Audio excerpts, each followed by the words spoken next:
বাংলাদেশে আরেকটি গোপন সংগঠন, নিষিদ্ধ সংগঠন, তারা 15.5 বছর এই ছাত্রলীগের পতাকা তলে থেকে, এই ছাত্রলীগের আশ্রয় থেকে, এই ছাত্র দলের সকল অপকর্মে লিপ্ত থেকে তারা একজনও প্রকাশ্যে আসার সাহস করেনি।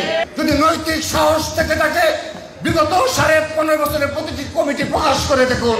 প্রিয় নেতৃবৃন্দ, এই বৈষম্য বিরোধী ছাত্র আন্দোলনের কৃতিত্ব নিয়ে অনেক গোপন সংগঠন অনেকভাবে কৃতিত্ব দাবি করে। আমরা ছাত্রদল লুকিয়ে লুকিয়ে মুচকি মুচকি হাসি আর বলে দেই, এই বাংলাদেশের প্রতিটি ইঞ্চি মাটিতে ছাত্রদলের অবস্থান। আমরা যখন চাইব তখনই এই ধরনের ষড়যন্ত্রকে বাংলাদেশ থেকে উচ্ছেদ করে দেব ইনশাআল্লাহ। সেজন্য খুব হুঁশিয়ারি করে ষড়যন্ত্র করবেন, এমন কোনো ষড়যন্ত্র করবেন না যে ষড়যন্ত্রের কারণে 1971 সালের ন্যায় আবারও আপনাদের কোনো বড় ধরনের কোনো বিচারের মুখোমুখি হতে হয়। যেভাবে এই গোপন সংগঠনের তৎপরতার মাধ্যমে ইতিমধ্যে সাধারণ শিক্ষার্থীরা তাদেরকে বয়কট করেছে এবং আপনারা সোশ্যাল মিডিয়ায় দেখেছেন, তাদেরকে বাংলাদেশের ছাত্র সমাজ বয়কট করেছে। সেজন্য তারা, আমি ঢাকা বিশ্ববিদ্যালয়ের কথাই বলি, সেখানে শুধুমাত্র সেই গোপন সংগঠনের সভাপতি ব্রিফিং করে টক শোতে যায়, শিক্ষকদের সাথে সাক্ষাৎ করে। তাদের কি আর একজন নেতাকর্মী নাই যে সামনে আসার মতো নৈতিক ক্ষমতা নেই? অর্থাৎ এই ধরনের কোনো সংগঠনকে কোনো ষড়যন্ত্রে লিপ্ত থাকলে ছাত্রদল তাদেরকে প্রতিহত করবে। সেজন্য আমি আরেকটি বিষয় বলতে চাই আপনাদের নিকট।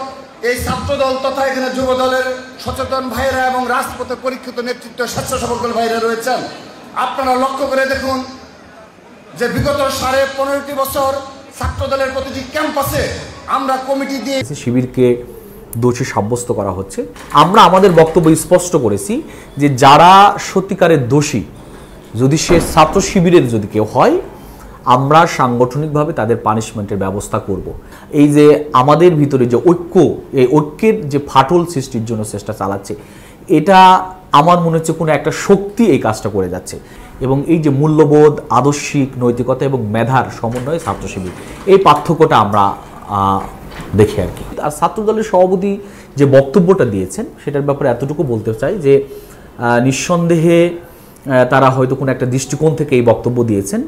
আমরা মনে করি যে যদি কোনো আমাদের ভুল বোঝাবুঝি থাকে তাহলে বসা উচিত, বসে এটার সমাধান করা উচিত। এর মধ্য দিয়ে জাতির যে এখন সমগ্র জাতি একটা ফ্যাসিস্টকে সরানোর জন্য যেভাবে ঐক্য হয়েছে, আমাদেরও মনে হয় এই সময় সেই ঐক্য বজায় রেখেই কাজ করা উচিত।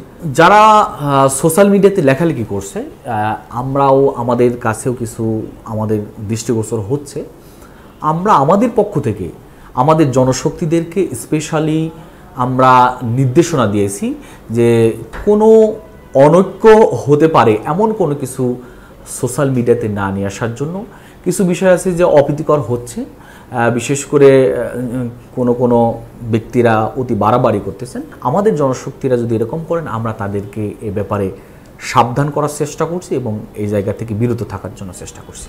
চট্টগ্রাম বিশ্ববিদ্যালয়ের ছাত্র দলের ভাইয়েরা নির্যাতনের শিকার হয়েছেন বলে পত্রিকাতে আমি দেখেছি। শিবিরকে দোষী সাব্যস্ত করা হচ্ছে। একটা বিষয় খুব